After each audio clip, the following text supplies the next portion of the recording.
And who is running the deep state of the United States? Senator Ron Johnson is going to join us here in a few moments. Congressman Thomas Massie is also going to be joining us today. So Natalie is off today. It's just me. You just got the guys hanging out today. Senator Ron Johnson held a pretty, well, along with Senator Rand Paul yesterday, held a pretty bombshell hearing around COVID, lab leak cover-up, and hearing from CIA whistleblowers specifically on that topic. But there's a larger issue at play, and the mainstream media has totally ignored it, and that is why was there a massive cover-up? Why, when the FDA and the CDC knew of the massive adverse effects of these COVID vaccines, was it silenced? Was it kept from the American people and instead forced on the American people? Children. They hid this data, and we're hoping that we can get to the bottom of it. Senator Ron Johnson's new report from just a few short days ago is eye-opening, but we're going to talk to the senator about that, plus the hearing yesterday, Senator Rand Paul's hearing yesterday. Will anybody go to prison for this? And hopefully this will never happen again, so we're going to talk about that. And, of course, Congressman Thomas Massie is in a big primary battle against a guy, Ed Galrain, who won't even debate him because he's too scared. People have been coming up to Ed at different events saying, why won't you debate Thomas Massie? And he's standing there saying, I'm debating him right now. That's odd because Massie's not even in the room, but you keep ignoring him. You won't show up. He's, of course, That's not how that works. I don't know how that works exactly. He's like, I'm debating him right now. And the people are like, what are you talking about? He's not here. He's asked you to debate him repeatedly and you just won't do it. The millions of dollars from AIPAC, it is now the largest funded congressional race in U.S. history because the amount of Israeli money that has absolutely poured in to this race to try to stop Massie. They really don't like him. So they absolutely want an Israeli first member of Congress down there in Kentucky. So we're going to talk about Massie up against this money. We'll also talk about all of these new allegations that have just come out against Massie. The timing is pretty interesting on all of that. So we'll talk with him about that. And we're going to look more closely at the economy a little bit later in the show as well, and what's happening right now with inflation and the U.S. dollar. So all of that on the show today. But first, I don't know if you've seen silver prices today. Holy smokes, almost hitting that $90 again an ounce right now. Why? Because smart money is moving. You have China, of course, buying up as much gold and silver as they can. Countries right now, central banks are putting as much money as they can into precious metals away from the U.S. dollar. And it is an essential metal, silver, right now. The industrial world is running on it. You hear Elon Musk talk about the importance of silver. The U.S. government recently designated silver a critical mineral. Why? Because you can't build a solar panel. You can't have an electric vehicle. You can't have a modern computer. By the way, the massive war machine also would not operate without silver. So for 5 straight years, we've used more silver than we can mine in the United States. Unlike paper money, producers just can't print more of it to meet this exploding demand. But this isn't just a shiny metal anymore. It's a matter of national security and economic survival. That's why experts seeing it hitting $150 an ounce, again, touching $90 an ounce this morning. Bank of America, they say it could climb to $300 by the end of the year. I'm a huge silver fan. Of course, I'm a big investor in silver. And you can call, if you want to start investing in precious metals, you want to start buying silver, compared to the price of gold right now, which is what, 4,000? You know, it's much more affordable right now for people to start investing in this important metal. You can call our friends at Lear Capital, give them 10 minutes of your time. It's a free phone call. Just have a conversation with them. They're an American company. Talk to them about, hey, you know, I've got some money in savings. I've got an old 401k that I'd like to convert to an IRA, a self-directed IRA. Can I invest in precious metals? They'll help you through the whole process. They're an incredible company. They're an American company. I use them. Natalie and I use them, and our family members use them. Give them a call today, 1-800-613-3557, or go to LearRedacted.com and download their free silver reports. Again, 1-800-613-3557 for your free guide. Well, Senator Ron Johnson is going to join us here in a minute on the show. But first, the mainstream media is totally ignoring a bombshell report from the Senators Committee. And I'm not being hyperbolic when I say this is a massive scandal, and it deserves to be on, front page story across the country. Here is that report from Senator Johnson's committee. It shows how Biden's health officials at the FDA on March 1st, 2021, knew that these COVID vaccines had massive amounts of adverse effects, but they hid those adverse effects from the American people. Senator Johnson and Senator Rand Paul held a hearing yesterday on this issue and demanded answers. Watch. We need to get to the bottom of this, and right now I'm just using this moment. I need the mainstream media, CBS, ABC, CNN, to step forward and start covering what is a major scandal. How many thousands, tens, hundreds of thousands of people are permanently disabled or possibly lost their life because our FDA hid the fact that there were safety signals screaming at them with the COVID injection. So again, you can't answer all my questions in terms of but we need to figure out who is running this deep state. Yeah, who is running this deep state? Another big part of the hearing yesterday, a CIA employee, not former, a current active CIA employee, testified before the Senate on COVID origins and whether the intelligence community knew that COVID came from a lab, and did they cover it up? And did Dr. Fauci actually help cover it up? Watch. But your conclusion is that changing from the scientific consensus of it being from a lab to a neutral position by the CIA was significantly influenced by Anthony Fauci? It was significantly influenced by Anthony Fauci's injecting himself into the IC. And to go to the second part of your question about what happened, particularly during the 90-day study, we have documentation that shows that as of August 12th, the CIA was considering calling this a lab leak, August 12th of 2021. And then that changed on August 17th of 2021. Right. And unfortunately, because the CIA would not provide us documentation that we asked for, we have no idea why that changed. And that's And they weren't alone, because we know the FBI was coming to the same conclusion that it was lab leak, as well as the FBI. Yeah, so why did that change suddenly? Senator Ron Johnson joins us now. Senator, great to see you. Thank you for being here, and thank you for that hearing yesterday. I woke up this morning thinking, I'll go to the New York Times, I'll go to mainstream media and see front page coverage of it. Here's the New York Times this morning. I don't see... front page, I don't see anything about this hearing. To me, this is one of the biggest scandals, arguably in decades. You can get how chickpeas are coming for your potato salad on the front page of the New York Times. That's being covered by them. But the mainstream media is totally ignoring this story. Why do you think that is? Because they're complicit in the cover-up. And really, we're talking about two different hearings and two different stories. My report was a couple of weeks ago where we revealed the fact that Peter Marks, head of the division within FDA that approves vaccines and surveils the safety of them, right, knew by March of 2021 that these safety signals were screaming at him that their algorithm that they were going to use to analyze VAERS was going to hide those safety signals, and they kept using that algorithm and continue to lie to the American public. And I used yesterday's hearing to point out the fact that the mainstream media is ignoring that hearing. And then Rand held an excellent hearing yesterday where he had the CIA whistleblower who was assigned by Tulsi Gabbard because of President Trump's executive order to get to the truth of a bunch of things. Okay, but one of them was the COVID origin.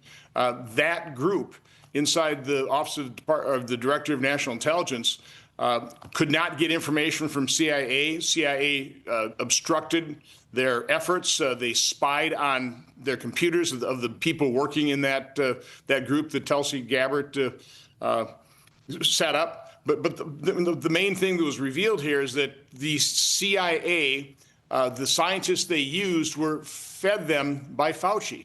And it just becomes, listen, you've known this, or we certainly suspected this, right. Fauci was involved in an enormous cover-up. If you just go through the timeline of Anthony Fauci, first of all, read Robert Kennedy's book, The Real Anthony Fauci, you'll see really what an evil person this is. But you get Anthony Fauci funding gain of function research for years, if not decades. Then in 2015, when he had a gain of function research moratorium, he changed the definition of gain of function research. Right. He predicted in 2017 that this administration, the Trump administration, was going to have to deal with some kind of, pandemic, some kind of virus. He holds an event, a panel at the Milken Institute in, I think, October of 2019, with Rick Bright bemoaning the fact that we don't have a universal vaccination program, that the flu just isn't doing it. We're going to need a pandemic. You know, they hold Event 201 in late 2019, right before the pandemic. It just lays out, it is the framework, exactly how they're going to handle a pandemic. And, you know, whoa, what a surprise. 2 months later, we're in the midst of a pandemic, and they follow exactly the playbook of Event 201. They censor information. They've got a off-the-shelf vaccine. It's not a vaccine, it's gene therapy injection. And it just follows from there. And by the end of January, you know, he's got to be freaking out because he knows that he funded all this. So he assembles a group of supposedly independent scientists that he's been funding with millions of dollars into their research centers, into their universities. He assembles that group who initially are saying, no, you know, we think this is man-made. Within a day or two, he has them all turned. No, they're man-made is a conspiracy theory, and they come up with the approximate origin cover-up paper, and we take it from there. And then, that, of course, the media is all in on that. Anybody who talked about it being man-made is a conspiracy theorist. Anybody that talked about, you know, vaccine injuries is, you know, pilloried and vilified. So again, what's happening is the story is now being told. More and more of the parts that those of us who were involved in trying to expose this American public, where we were ridiculed and vilified and excoriated for telling the truth or exposing the truth, it's, you know, what we were saying is just being affirmed left and right. No, and, you know, I bring up your report because I think it's important, and I think, and of course, yesterday's hearing, to me, it's all part of one story. You know, it is. And so, you know, how did these Biden health officials use this broken reporting system to basically hide these adverse events from these COVID shots? Because if you look at VAERS and you look at, what is it, 16,000 to 19,000, as they say, unconfirmed death reports. But, you know, sources I've been speaking to say it's well into the millions. But of course, we don't have any official numbers from the government because they won't share it with us. But how did they manipulate this system in order to hide this? So let me get into a little detail to explain this. So when they set up VAERS in 1990, until 2021, on average, there are about 280 deaths per year reported to VAERS associated with some kind of vaccine, you know, anaphylactic shock, that kind of thing, about 280 deaths per year. 2021, there are over 21,000 deaths reported worldwide, 21,000. Back then, 2020 was probably about 25%. Were reported dying within a day or two of getting the injection. So they always say, you know, COVID doesn't prove causation. Well, that's a correlation you ought to look at. But again, we went from 280 per year to 21,000. So this had to be freaking out the people in the FDA that approved that emergency use authorization. Okay, that they approved it. They unleashed an experimental gene therapy that now is killing people, that is permanently disabling them. They didn't want to admit they were wrong approving that. So, but on March 1st, their primary data mining expert, working with the inventor of the algorithm that analyzes VAERS data, and just understand, you need a sophisticated algorithm when you have pretty small little safety signals. You know, in all kinds of reports, you need something to really look at that data. You didn't need a sophisticated algorithm when you went from 280 deaths to 21,000. So they got to be freaking out. They get a briefing on March 1st that their algorithm they were using was going to mask and hide the safety signals. Now, I have to believe internally they're going, great. You know, right. This, unfortunately, the woman who did it didn't give up. 26 days later, they developed a new algorithm that showed 49 cases of extreme masking, 25 safety signals on very serious adverse events like sudden cardiac death, Bell's palsy, pulmonary infarction, different types of strokes. And then they didn't go away. Month after month after month, they continued to run these data things. They would show more safety signals on more serious adverse events. They didn't pin a medal on their chest. They shunted them off to the side. They ordered her to cease and desist. They said, this isn't your division. You work in a different division. Cut it out. We didn't tell you to do this. Do what we tell you to do. So this is a major scandal. I mean, put yourself in the position of a parent, let's say, right, who in June, July, August, or whenever they finally approve this for children, where the President of the United States is mandating this, where the President of the United States say this is a pandemic of the unvaccinated. Get vaccinated so don't kill your grandmother. Imagine you're one of those parents that are little gun shy about using this experimental gene therapy, but you're listening to Peter Marks. You're listening to the president. You're listening to all these people say, "Oh no, this is safe and effective." We're not seeing any safety signals. The adverse events we're seeing are rare and mild. And you have your child get that injection, and unfortunately, we know there were a lot of children that died in their sleep the next day. We now have, and I'm trying to get this information out of FDA, and as much as Bobby Kennedy wants to try and get it to me, he's being continued to be sabotaged within. But the Vinay Prasad, who's now left the FDA, issued a memo describing a study within the FDA of 96 autopsies of children who died after getting the injection. 96. Now, it's almost impossible to get an autopsy during COVID because they didn't want to know. But there were 96 autopsies the FDA reviewed. They concluded that 10 of those for sure died of the injection. Wow. Now, again, that is scratching the surface. That's just minimizing the harm here. But we know the FDA concluded 10 children died of the vaccine, of the injection. And all this is being covered up. So again, this happened in March 1st, March 26th of 2021. We've been lied to ever since. People made decisions. They thought they were informed. They were informed that these things were safe and effective. They were informed that whatever adverse events were rare and mild, nothing could have been further from the truth. They took the injection. People have been permanently disabled. People have died. And the mainstream media, not a word. Well, not a word. Not a word. The mainstream media is totally complicit. Every segment is brought to you by Pfizer when you watch the mainstream media. But even beyond that, YouTube is now the mainstream media. And our show was banned for 2 weeks for reporting these details a few years ago. We were banned and blocked for weeks because of medical misinformation, even though we were reading from Pfizer's own documents right on our show, or covering adverse events, covering the menstruation problems among women, and blocked and banned. So you're absolutely right, absolutely complicit. There needs to be an investigation, in my opinion, into these social media platforms, YouTube and others, for their terms of service and medical misinformation, and being able to share this information that's coming from the CDC, coming from the FDA, coming from individuals who've put information in the VAERS system, et cetera. Why are the... By the way, we have launched an investigation into Facebook because Facebook shut down the group chats, the support groups of the injection injured, and people committed suicide as a result. So you have like Bree Dressen, and when she became more public, people started forming these Facebook groups, right? And then Facebook shut them down, and Bree was getting emails from people. I don't have any more support. I can't live with this, and people committed suicide. That is so we've undertaken an investigation. We don't get a whole lot of information out of this. Again, investigating wrongdoing is difficult. People that do wrong, they cover things up. You saw the David Morin's indictment now, right? That was my staff, by the way, picking that needle out of the haystack. Not out of the documents we got from the Biden HHS. They gave us nothing.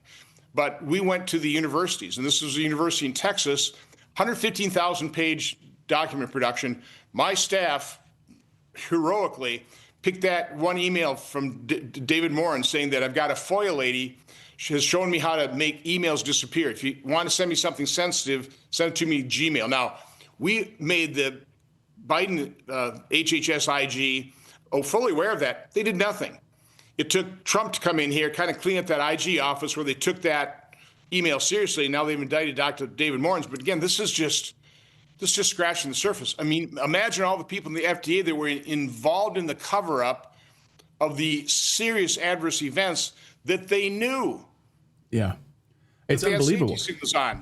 I mean, we have heard from so many viewers over the years that have had issues that didn't know where to turn. Facebook groups shut down about, again, menstruation problems and Bell's palsy, and just on and on and on. Just read through the comments on any time we cover this, and they're so fed up. But I'm fed up when I flip on an NFL game and I see John Legend or Travis Kelce promoting these vaccines. Go and get, just go get your flu shot, and also while you're there, get your COVID shot as well. I mean, we've had Dr. Pierre Corey on, who's demanding, get these things off of the shelves. How are these things still on the shelves, given everything that you've uncovered? Well, I showed my adverse event chart to President Trump before he was elected the second time. Okay, he looked at it. He looked up at me and he said, even Democrats think I saved 100 million lives with Operation Warp Speed. So we have a president of the United States who I love, who's doing all kinds of things that nobody else will do that need to be done, but he's in a state of denial. Now, he's great on childhood vaccines. He knows people whose children got a vaccine and probably never spoke another word. Jeez. But on this one, he's got a huge blind spot, and that, I think, is really hampering RF. Plus, I mean, look at Dr. Cassidy. Look at all the people in the Senate who are part of the vaccine amen crowd. So, I mean, your listeners probably read the, Aaron Series' Vaccines Amen. I can't recommend that enough. You can read Turtles All the Way Down. You can read Dissolving Illusions. You can read McCulloch's excellent book, Vaccines, Mythology, Ideology, Reality. I mean, these are all great, but Aaron Series' book just brings it all together and just shows you what we're up against. We're up against literally a religion of vaccines. And I understand the appeal. Boy, just get one simple little shot and you'll never have to worry about that deadly disease. I mean, there's some truth to that, but there's a lot of falsity in that. There's certainly a lot of falsity that, these vaccines have been, we have all kinds of studies and research. I mean, no, it's just not true. That research is grotesquely underpowered. Not one vaccine in the childhood schedule has ever been tested against a true placebo. Not one. Bobby Kennedy was right. Fauci lied to him. And that's part of the problem is, we've set these people up like Fauci. He sets himself up as the science. And so many people here in Congress believe it. They still believe it. Not one Democrat participated in that hearing. Not one. I know, it's unbelievable. The Democrats they could have at least asked questions of this CIA quote unquote whistleblower. If they disagreed with them, they could have absolutely asked questions and tried to expose the lies that were coming out of the CIA, but they didn't even show up. Empty chairs. We showed that yesterday here on the show. But you mentioned Bobby Kennedy. He's up against these deep state forces. You talked about the deep state yesterday. He's being sabotaged, to use your word. And then you have President Trump, who still has this blind spot for Operation Warp Speed. Who do you think the deep state is that's influencing this? Have you these permanent Washington people that never leave? Well, that's what I asked at the hearing yesterday, and it is just that permanent bureaucracy. I mean, if you read the testimony, and it still hasn't been released, we should release it. I hope we do release it, but we're very sensitive to the whistleblower. We don't want to get him in more trouble than he's already in. But if you read that full testimony, you just get the feeling of the sclerotic bureaucracy that exists just to exist. Right. They're not performing their function. The CIA is way bigger than it needs to be. All these federal bureaucracies are way too big. And I've always felt this, but I'm absolutely fervent in my conclusion. You're not going to fix government. All you can do is shrink. And we should dramatically shrink its size, its scope, its cost, and its harmful influence on our life.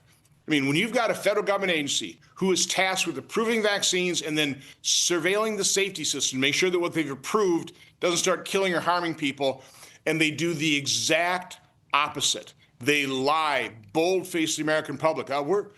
We're not denying vaccine injuries, but we're not seeing safety signals. I mean, these are rare. These are mild. When 24% of the American people believe they know somebody who died of the COVID injection.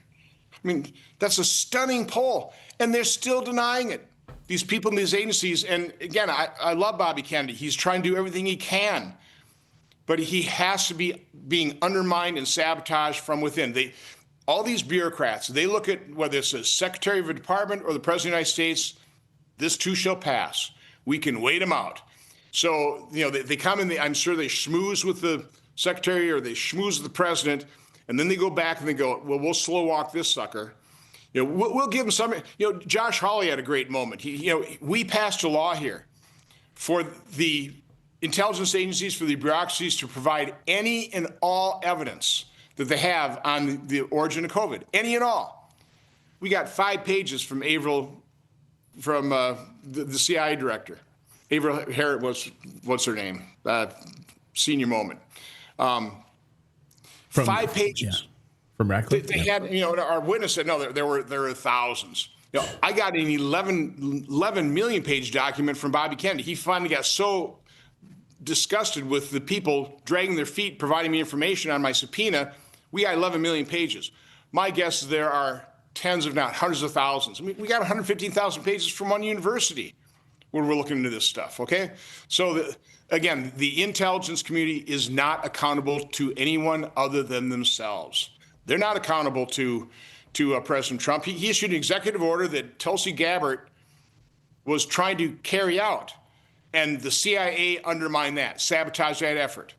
Was spying on the people that were carrying out the President of the United States executive order.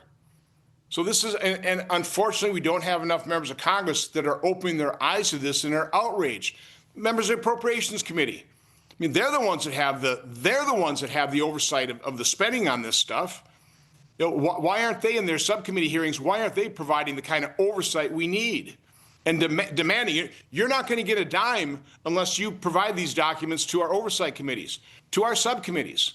Again, that's how we have to approach this, with a completely different attitude here. This cannot be business as usual, but that's what I've seen in going on 16 years here in the Senate. It's just business as usual. Year after year, we just keep funding these agencies. We just keep funding government. We keep incurring, multi-trillion-dollar a year deficits as far as the eye can see, and we just shrug our shoulders and go, well, it's mandatory spending. We can't do anything about that. Or, these are the agencies. They're. And by the way, and now we want to pass a clean FISA Section 702 reauthorization. Right. When we know these agencies are undermining this president. And going after the American people. The intel people. Community, we just got to do this clean. We need this. We need these people. We don't need these people. These people are doing harm to our country. We need to tear it all down. I mean, this is how Rome. Maybe it'll happen once Rome collapses, because that's where we're heading right now. Senator Johnson, thank you for doing God's work and actually trying to get answers from this corrupt government and this deep state. I know you have to run to a committee hearing, so thank you for your time today. I really appreciate it, and thanks for what you're doing. Sorry for ranting. I just can't help it. No, our audience feels it. We are as frustrated as you are. Trust us. Thanks, Senator. Great to see you. Take care. So our thanks to Senator Johnson. Great to have him on the show. Thanks, Senator. All right, coming up, Congressman Thomas Massie is going to be joining us to talk about the massive amounts of Israeli money pouring into the campaign to try to get him out of Congress. It's the most money I think ever spent in a congressional race in Kentucky. Little old Kentucky. And man, all of this APEC money, they really do not want the Congressman Thomas Massie to remain in that position. And the guy who's running against him won't even debate him. It's funny, people showing up at different town hall meetings asking, why won't you debate Congressman Massie? He's like, I'm debating him right now, right here. It's like, no, you're not. You're just here in a town hall by yourself. That's not. So that's his new line. I'm debating him by telling you my views. Okay. And now there's new allegations against Massie, all of it happening at the same time that the money is pouring in from APEC. It's just amazing to watch. We're so sick of the playbook. And then, of course, you have the fake MAGA media types, the people like the Mark Levins of the world and the Benny Johnsons who are actively going after Thomas Massie. So, it's all a massive coordinated effort, of course. So we're going to talk to Congressman here in moments. But first, I'm a huge fan of Mizzen and Main. Just wore it on Mother's Day. I love their shirts and pants. Most dress shirts make you choose between looking polished or feeling comfortable, and Mizzen and Main is the first shirt that I've ever worn that actually does both. And no joke. I used to work at Fox News, and I used to wear shirts every day with suits and ties, and I always felt constrained and uncomfortable and sweaty and nasty. And these are the best shirts I've ever worn, hand down. Like, you could literally put me on a polygraph, and I would say the exact same thing. It's absolutely how I feel about these shirts. They are fantastic. Their shirts stay crisp, but they stay comfortable. They're light, and you can take them right out of the dryer. And you don't need ironing. They have a performance fabric that they actually invented. So all of these other companies rip them off, basically. So basically, they invented this over 10 years ago, and they perfected it with modern fabrics. So they stay really light and stretchy. They're lightweight, moisture wicking, wrinkle resistant, completely machine washable, no ironing, no dry cleaning. When you put these clothes on, you're going to feel different instantly. I love them. I really, really do. Check them out. And by the way, hey, Father's Day is coming up soon. So if you need a gift, you can get 20% off your first purchase if you go to MIZZEN and Maine.com. That's mizzenandmaine.com. 20% off if you use the code Redacted20. Yes, that's right. And if you want to shop in person, you can find Mizzen and Maine stores in selected states out there. But if you want to just go to the website and try it out, mizzenandmaine.com. I love their pants. I love their shirts. Their stuff is fantastic. Listeners get 20% off by using that promo code Redacted20. Well, can massive amounts of APEC money, billionaire money, unseat Congressman Thomas Massie of Kentucky? He's going to join us here in a moment. Oh, they're trying. They're trying big time. The primary election is on Tuesday. Millions of dollars from Israel lobbying efforts. Billionaires like Paul Singer have poured into this election. Fake polls are popping up, of course. People are flooding Polymarket with fake money, well, with real money, in order to make it look like he's losing on Polymarket. It's really interesting what's happening here. If you can believe this, more money has been spent on this Kentucky race than any other congressional race in history. They really are scared of Massie. Ed Galbraith is his opponent. He's been flooded with Israel lobbying money. You can take a look at the track APEC numbers are off the charts here, 1.825 million from APEC. And he's refusing to debate Massie. Now it's coming back to haunt him at every town hall meeting that he holds. The audience keeps asking him, why are you scared to debate Thomas Massie? Why won't you debate Massie? And here's his response. Watch. You know, you ain't gonna hear another word about it. So as you might guess, I'm not shy about Kurds about nothing, you know, in terms of that. But you haven't debated him. I'm debating him right now, young No, man. you're not. I'm glad you brought You're that not up. debating him. I'm not, he's had 15 You're years. giving a bunch of platitudes. You're not explaining anything. You've not gone toe-to-toe with the congressman. Yes, ma'am. You're Yes, not sir. explaining Going your toe-to-toe with him differences. right now. You're not doing anything. You're not Thank explaining y'all for any coming. differences. I just laid it all out, young man. It made no sense. I laid out It made no sense. So audiences are not taking that lightly as he's standing there in front of them, and he's, why won't you debate him? Why won't you debate him? I'm debating him right now. No, that's not how this works. The person has to be in the room when you debate somebody. So more money is poured into this election race of Thomas Massie and Ed Galbraith than any other congressional race in history. It holds the new record. The previous record was back in the 2024 election cycle when APEC spent a whopping $14 million to unseat Representative Jamal Bowman of New York, who was one of Congress's most vocal Israel critics. And of course, right now, there's all these coordinated attacks on Massie from Access journalists. All of it is happening at the same time. You wouldn't be surprised. And we're so sick of the playbook. Congressman Thomas Massie joins us now. I've seen like the videos. Thomas Massie is exposed. Do you feel exposed, Congressman? Anything you want to address about all these accusations that have been hitting you, coordinated?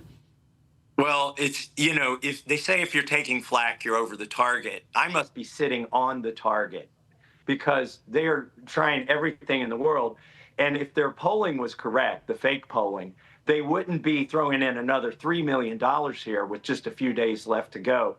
And they wouldn't be running desperate ads like AI ads that show me having a throuple, if you will, with AOC and Ilhan Omar. That's literally an ad that they're running here in Kentucky. And then since nobody's really believing that ad, they tried something. They tried getting looked like a hostage video of a woman that I formerly dated, trying to get her to say things, although her story's already fallen apart.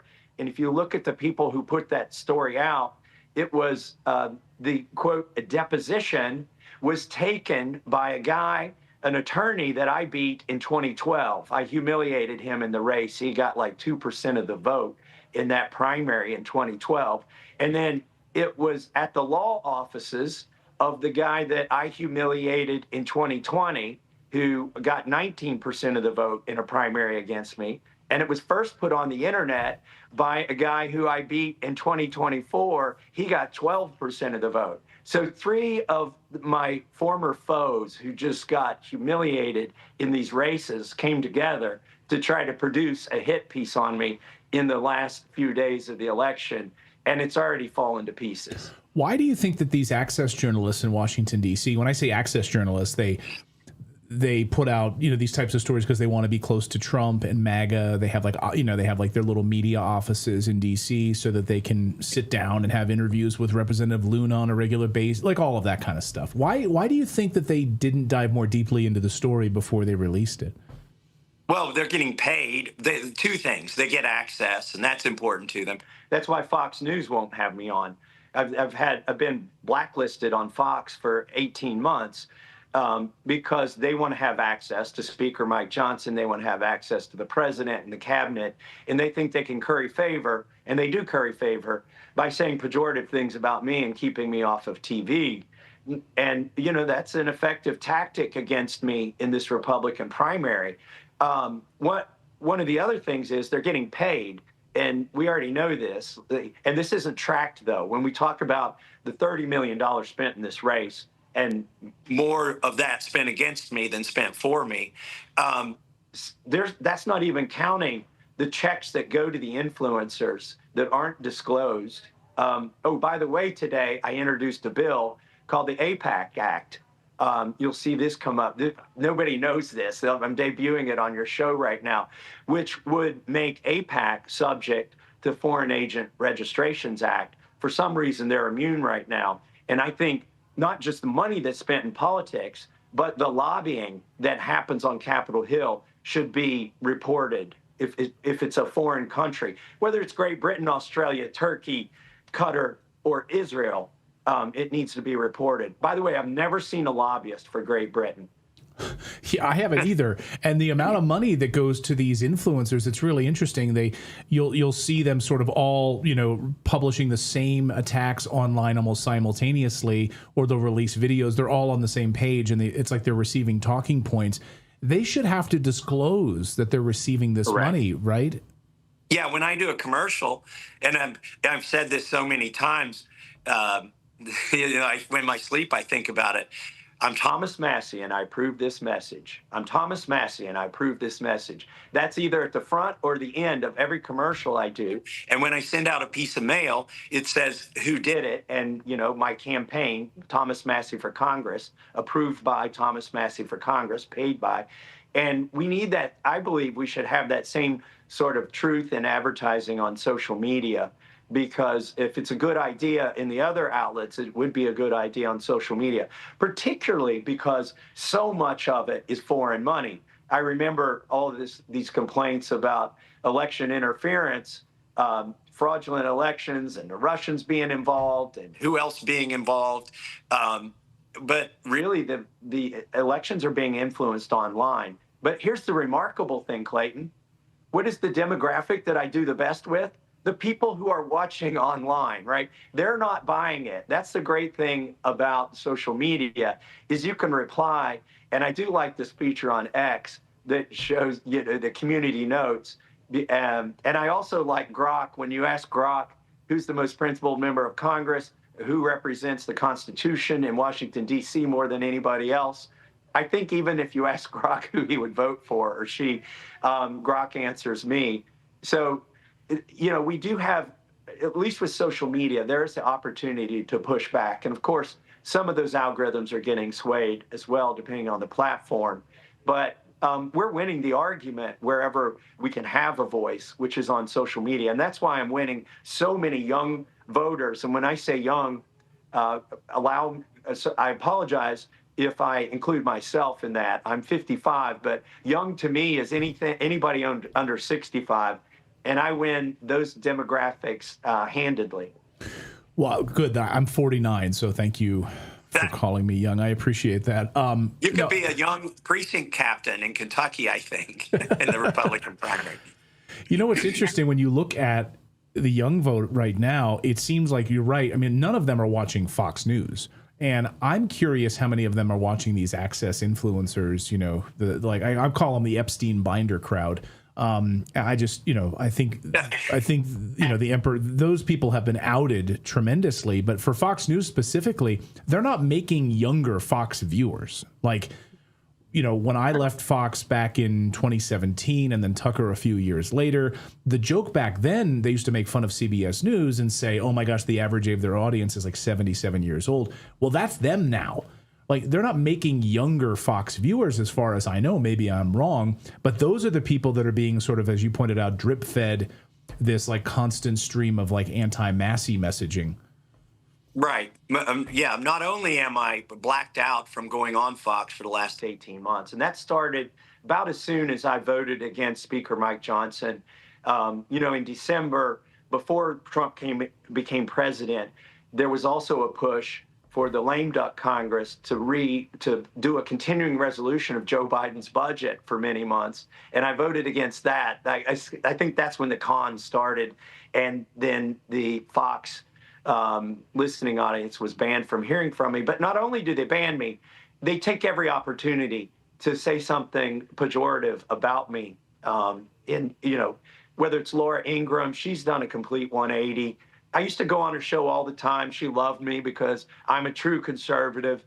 But now she's done a 180, and I suspect she's being paid or she's just seeking that access. Well, I've heard from... Tucker Carlson revealed on our show a few years ago during the election that there were people influencers were receiving large amounts of money to push a certain narrative. And he at the time said, I hope that those people will come forward and admit that they've received this money.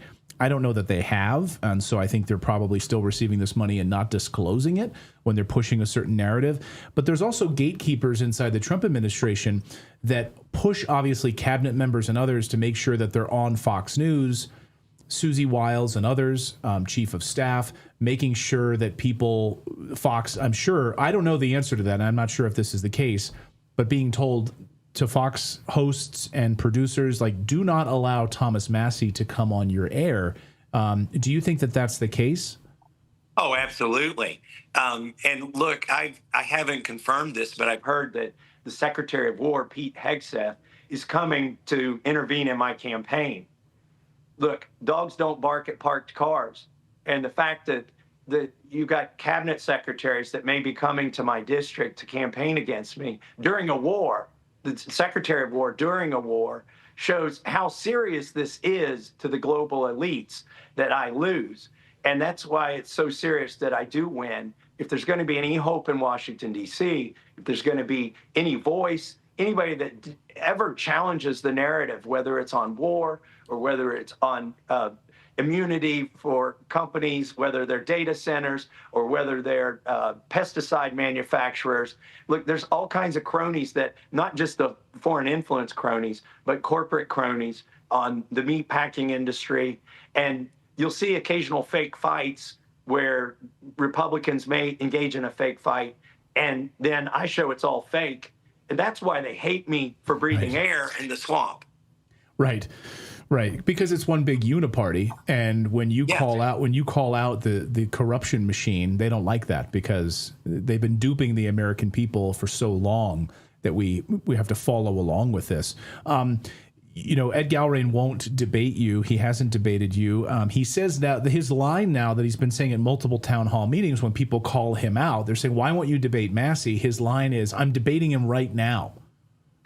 That's like a fantasy. I know there's some people who scream at the TV and think they're debating Nancy Pelosi. And maybe he thinks he's been debating Hakeem Jeffries and Joe Biden just by shouting at his screen and shaking his fist. But the reality is he won't even debate me in the Boone County, Kentucky library in front of a friendly Republican crowd. How's he think he's going to do on C-SPAN on the floor of the House when you've got these people who are well-researched, well-spoken? They'll chew him up and spit him out. The Democrats will. Even when he tries to be a rubber stamp for the narrative that day, he won't even be an effective rubber stamp for the Republican Party, and he's sure as hell not going to be able to represent the particular interests of people in northern Kentucky. you know, it's all so crazy as we head into this primary on Tuesday, and there are a lot of independent journalists, influencers who are really outside of that access journalism world who are really coming into Kentucky over the next few days. A couple of our good friends and journalists who've done some incredible investigative journalism on child trafficking, stories that Washington, D.C. won't even touch, mainstream media won't even touch. And they're coming to Kentucky to try to drive awareness about your campaign. What do you expect to see from these individuals descending on Kentucky over the next few days? Well, listen, all the arguments have been made. We're not trying to persuade anybody to change their vote at this point. What we've recognized is that the people who get their information online are my voters. And so this is a turnout effort, and it's unprecedented in the history of Congress. Like the spending on my race is unprecedented. So is unprecedented the fact that a dozen, maybe 20 influencers, not the paid shills, the mega crowd, and not the paid shills, that are just mouthpieces for the administration, but real independent voices are coming to broadcast live from my congressional district. And we think it's a turnout war. The question is, are the older voters? And by the way, I still have a lot of the boomers. I've got a third, maybe, of the boomers, but I've got everybody under the age of 65.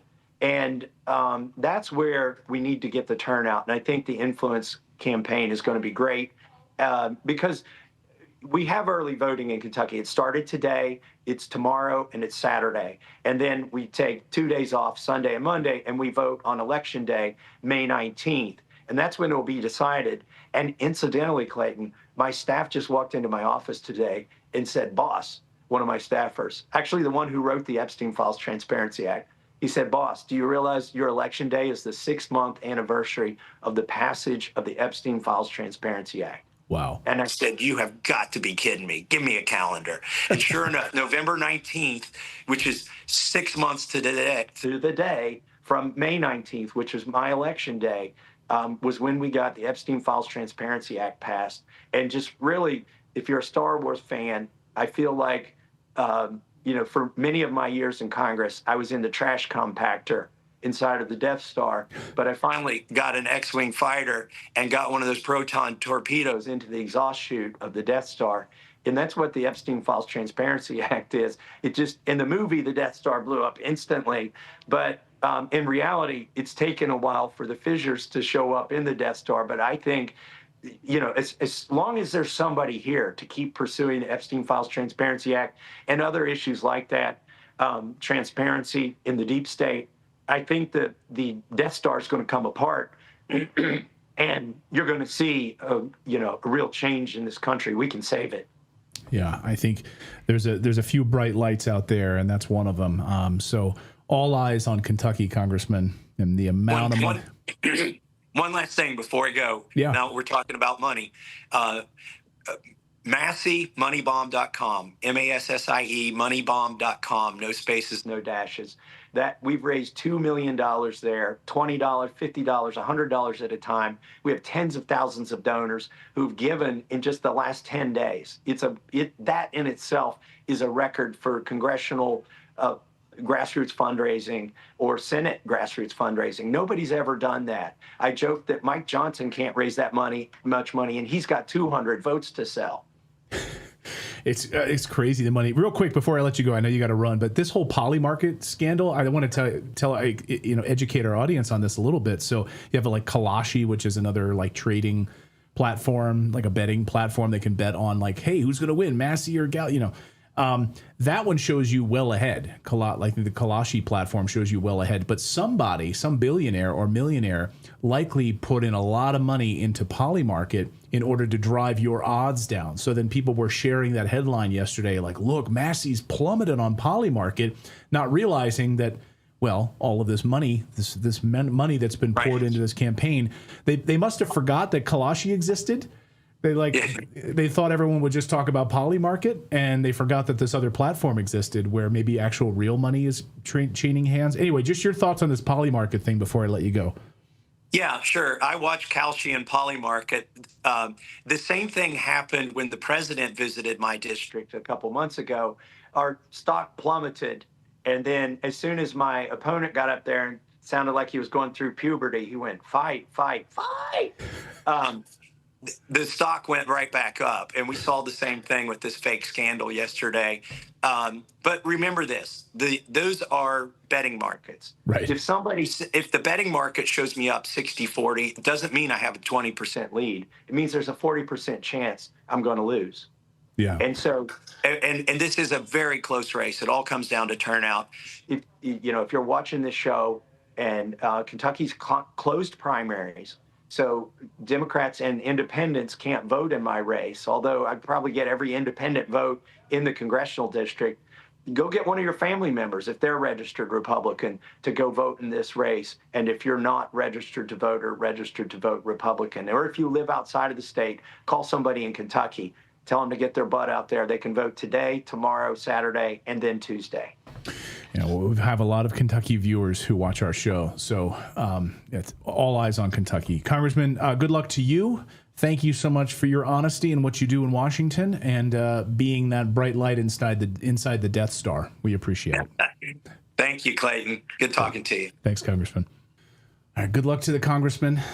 There's very few of them that we support. We talk about the Uniparty here on the show because they're these different parties are absolutely corrupt. There's very few members of Congress I can count on one hand that I would support in the United States, and Congressman Massie is at the top of that list. So good luck to him fighting all of this money pouring in. Okay, coming up, we are going to talk about the economy and where things are headed, because it is bad out there. Credit card debt now at its all-time high in the United States. People just trying to survive. Putting their future expenditures, things that they need to just pay for food in their house, they're putting on credit cards, healthcare on credit cards. And now the inflation going up again, with gas prices going up again. All of this, right, tied to the start of the Iran war. Things are not looking good. So we're going to break down exactly what's happening with this economy.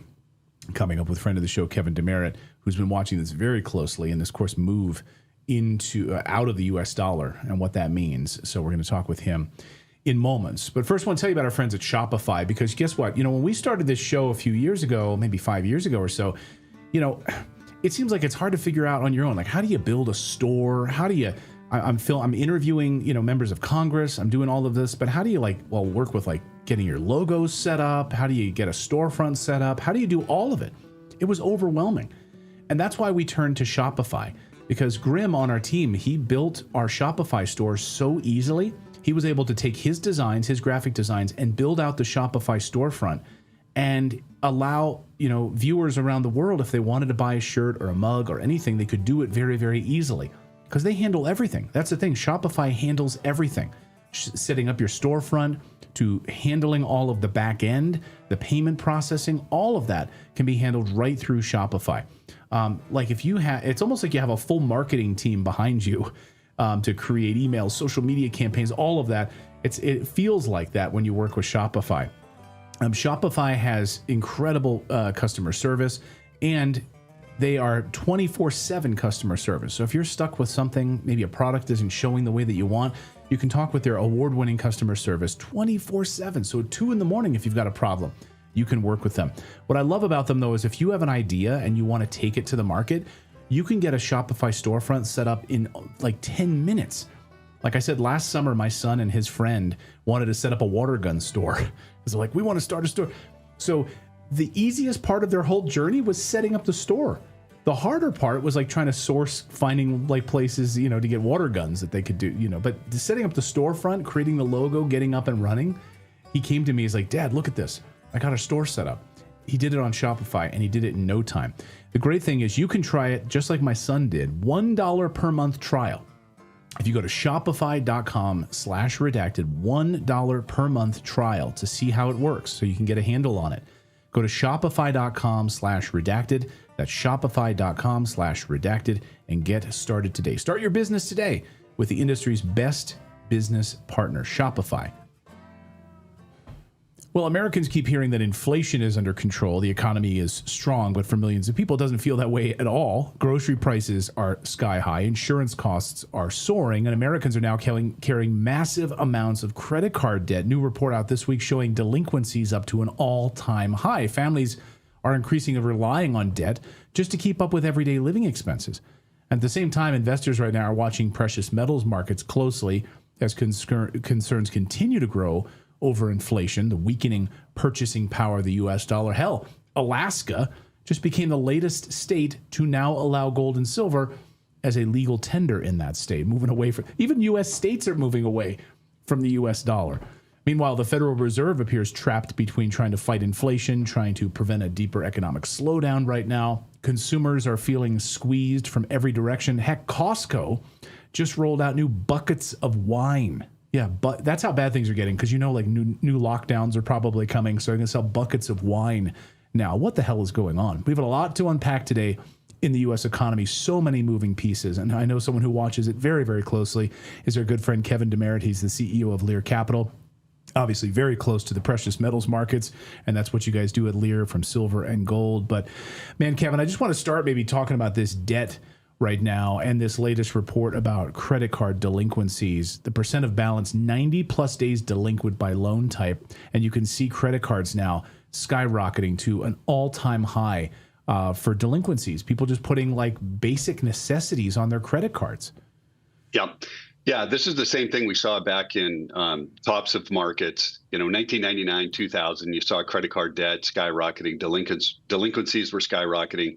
2007 going into 2008, same type of thing. I think this one's a lot worse because you have the inflation part, higher interest rates, higher mortgage costs, car payments, things like that. And, there was a great story. Well, I don't know if it was a great story, but it was a story about people having to buy now, pay later, even for groceries. So you're right. They're putting it on their credit cards. They're going down to the store, buying what they need now, and then having to pay it off over 3 or 4 or 5 payments. That's the situation that we're in. But when you look around, the people who are printing money, the central banks, are buying gold. This is the biggest tell in the market to me, when the people that actually are printing our money all around the world are saying, hey, I'm not sure I trust my paper money in the bank. I kind of want to move that over and buy some gold with it. So I don't think they're anywhere near kind of tamping down inflation, and it'll be a bigger problem. At the end of this year, I think we're going to start to see, with the war and all the other printing that's been going on, that inflation is definitely not under control.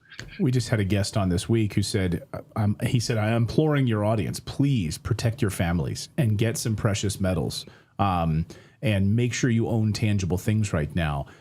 Because of what's coming. And I just saw a report, Warren Buffett talking about the amount of people sitting in cash on the stock market side of things, that we're seeing basically the same right around the 2008, 2007 collapse, that a lot of smart money is moving out of the stock market into cash, waiting to deploy that capital when this all goes belly up. Yeah, there's so many bullish cases for gold right now and silver. And look, I'm in the market, and I don't want to sound like a salesperson here, but you have central banks, you have the deficit, you have central bank buyings at record amounts. The deficits are going through the roof. You have geopolitical risks. You have currency distrust. That's a heck of a lot of fuel, directed toward, something that's an insurance policy. So. Can they control the inflation rates? I don't think so. I think they've. What were we in 2008? $8 trillion. We're at $39 trillion now. Going to hit $40 trillion here fairly soon. They're estimating that the deficit for next year is about 1.9 trillion. Well, they said it was going to be 1.7 trillion this past year, and we ended up with $2.6 trillion in debt. So it's going to be bigger and bigger. And with $1 trillion in interest payments on that debt, it becomes harder and harder to control. And what people don't understand is there's a great relationship between debt and the gold price. It's a 92% correlation. So if all of us could go to Vegas and have a 92% chance of winning because of a correlation of something, we would all go and do it. So we're not really betting here. all we have to understand is that the government's not going to continue or not going to stop printing money. If you believe they're going to stop printing money, don't own any gold. If you believe they're going to continue to print money, that the interest payment is going to increase from $1 trillion and go higher, then now's the time to own some gold. Heck, I told you right before we got on, Jim Rogers today came out and said, I have sold all my U.S. stocks. Right. I mean, he's been around forever. Great guy to watch.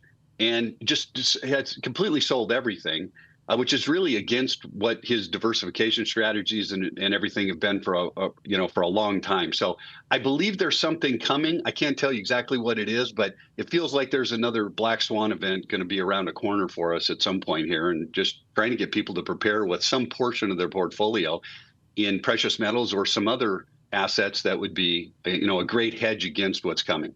Yeah, when you sent that to me, that's shocking. I mean, again, I think it kind of goes with like the Warren Buffett message as well, sitting on cash right now. And we had the person I was thinking of. We had Ronald Reagan's former financial advisor on this week on the show. Brilliant, Steve Hanke, and he said, own gold and silver right now. Watch what these central banks are doing right now to protect your family. One of his big things is, though, these tariffs have been absolutely devastating, and hopes that they'll be reversed soon. He's not the only one, not the only economist. You have Thomas Sowell and many others out there, Peter Schiff and others who've said these tariffs have been debilitating for the United States right now. And so you're seeing this inflation going higher. You're seeing the mortgage rates now approaching that 7% range again, which is, so let's talk about housing. Housing very, very well. You and I both, we talk offline about real estate all the time because we're both involved in that world deeply. Mortgage rates heading up towards 7 again. And since this Iran war started, it's kind of frozen everything. The housing market in the United States right now is just totally frozen. People can't afford to move. Older people are staying in their homes for longer now. Entire neighborhoods are changing. They're closing elementary schools because older people just are saying, hey, we're not going to move. We're locked into these lower interest rates that we had, 5-6 years ago. We're not moving. So talk a little bit about housing, mortgage rates, and inflation, all of that package. What is your assessment? Yeah, I think most of the markets out there, in my opinion, are completely overvalued. I mean, the stock market looks overvalued to me. A lot of the real estate market, it's not a bubble, but it feels like it's a little bit overvalued. I had a woman in my office a few days ago, and we were purchasing an apartment building. She was a notary, and she says, "Hey, look, I have a building. Do you want to purchase my duplex?" And I said, "Well, what do you got?" And she says, "Well, I live in one of them. I'll move out. You can raise rents." And she says the tough part is that my interest rate on this is 3.5% on a commercial building, right? So she's stuck. It's either sell it. She can't refinance and pull any money out because the minute she does that, she's going to be at 7%. So she gets nowhere. And that's where a lot of people are. I'm in my house, I'm making my payment. If I sell this house and I move someplace else, what is my payment going to be? Not only that, what is my tax payment going to be on that house? So you've got all these negatives where people are kind of stuck in their homes or stuck in their apartment buildings, and it's very difficult to make, really logical, strategic moves in real estate right now, with where interest rates are. And I think it's going to get a little worse, not better. I think inflation picks up a little bit. And, when you're looking at Jamie Dimon talking about, hey, gold, in our opinion, is going to be $6,000 to $6,300 an ounce, and he starts talking about why, he's talking about inflation. He said you can forget everything else. Inflation is the reason that gold's going to continue to go up, but it's also the reason that the markets potentially look overvalued. You increase interest rates on real estate, and real estate doesn't get more value, but gets less valuable. Now, if inflation is ahead of that, then the real estate's going to get more valuable. But if you're kind of stuck in the stagflation, which is, I think, where we are, then nothing's really moving. Real estate feels expensive. A new report came out and said now is the time to go rent, because if you buy and you add up all the costs, it'd probably be better to rent right now. So I think real estate's just kind of in this no man's land, and that's where a lot of investments are going to be with stagflation. But it makes it very difficult to make any strategic moves and really make a profit, in the real estate market if you're starting off right now. I mean, there's always good deals somewhere, but it makes it difficult from a global standpoint. I mentioned at the top Alaska becoming the latest state to now take gold and silver as a way to transact in currency outside of the U.S. dollar. Economists are saying the U.S. dollar is going to collapse and will be replaced by gold and silver. When they say that, what do they mean? Well, look, there's been 7 nations with the world's reserve currency. Most of them lasted about 100 to 110 years. And here we are in the United States at right around that number, right about that time period. So this seems to be getting a little long in the tooth. And what collapsed every single one of those currencies was debt. Literally every one of them. It was either caused by war or an economic situation or just the government. I mean, the Roman Empire. There was so much debt. In the United States, we're now on that same path. So when you look at every one of the currency collapses for the world's reserve currency, the debt looked like a hockey stick. It started off okay.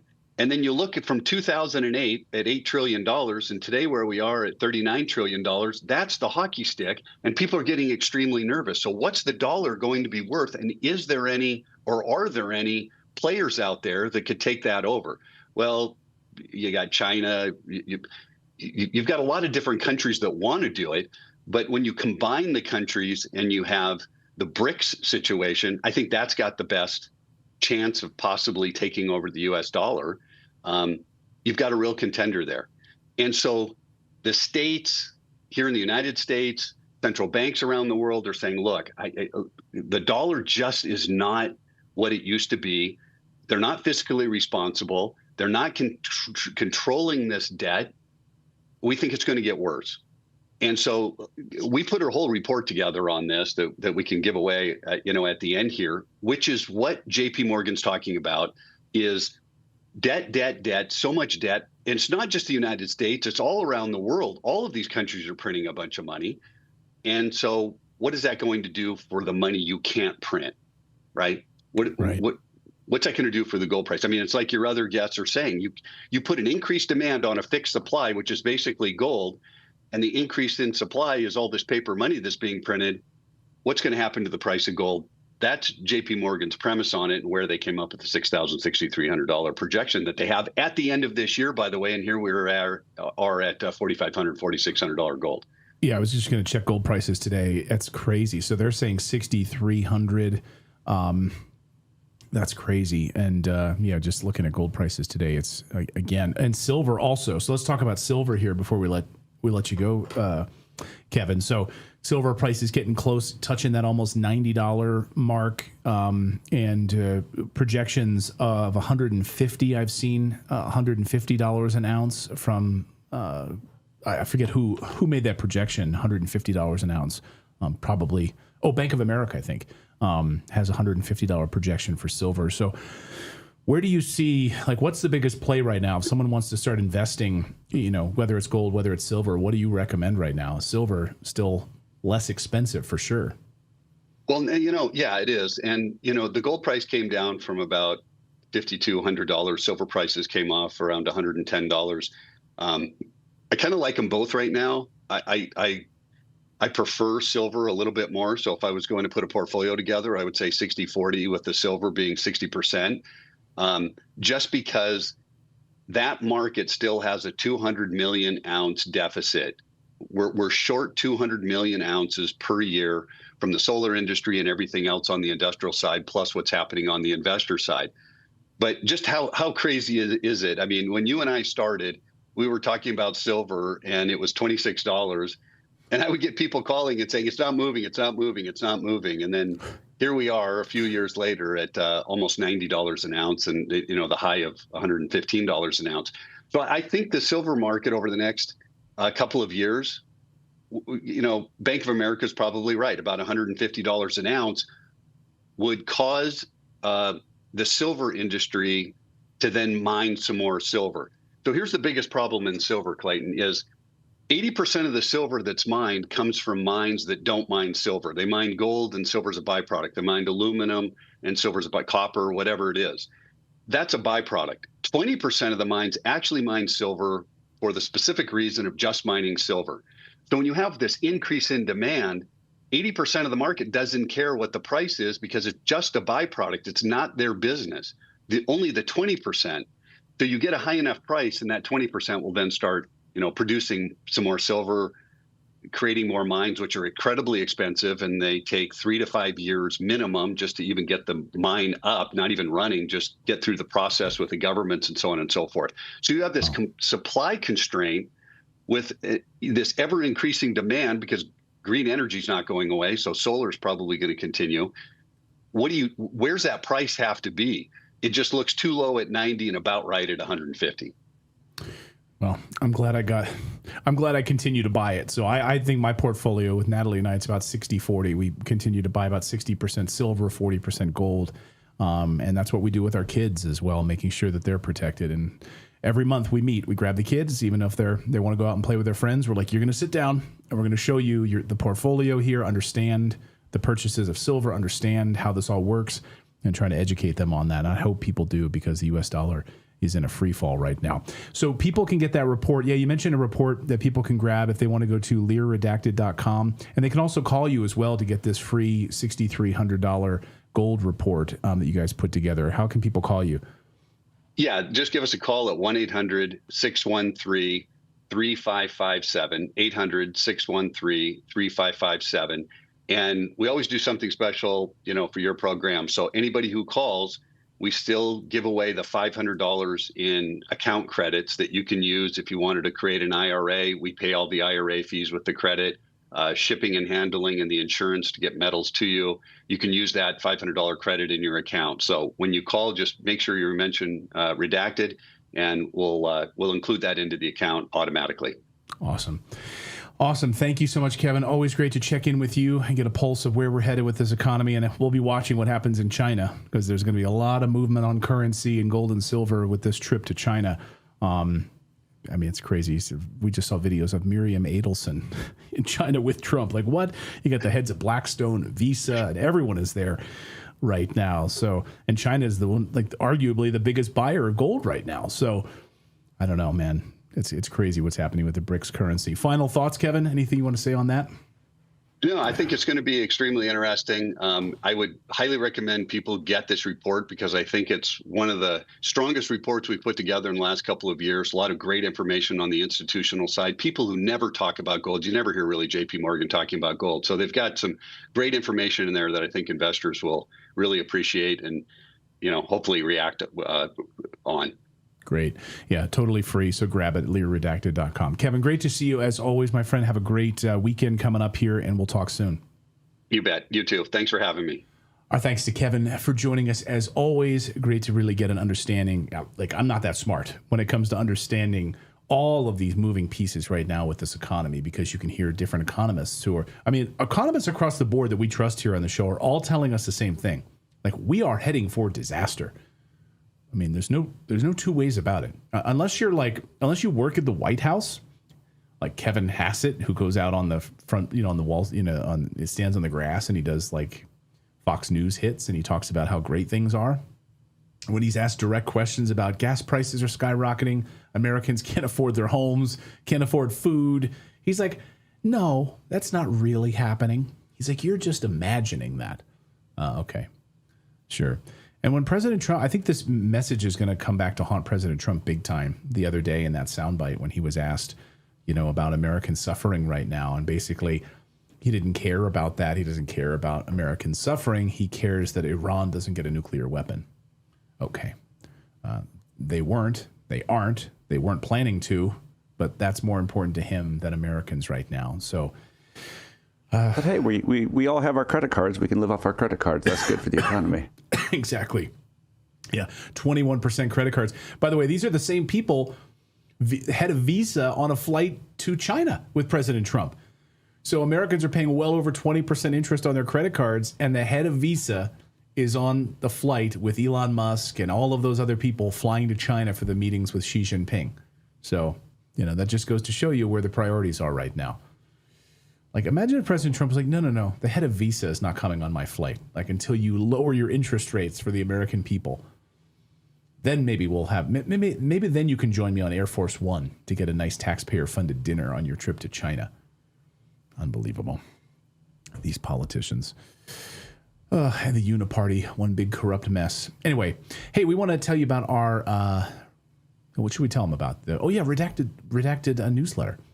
If you go to redacted.inc, you can sign up for it. It's totally free. Just put in your email address. Just click on the top there of the page. See where it says newsletter at the top of our website. And just add your email address. You'll receive a welcome email from me. It's just clayton@redacted.inc.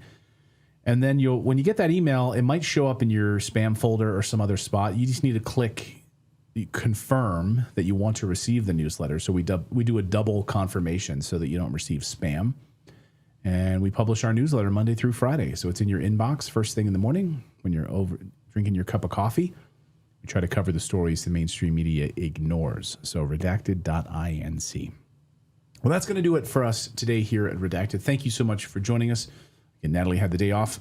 We'll be back with our normal live shows on Monday at 4 p.m. Eastern. So thank you so much for joining us, and have a great weekend, everybody.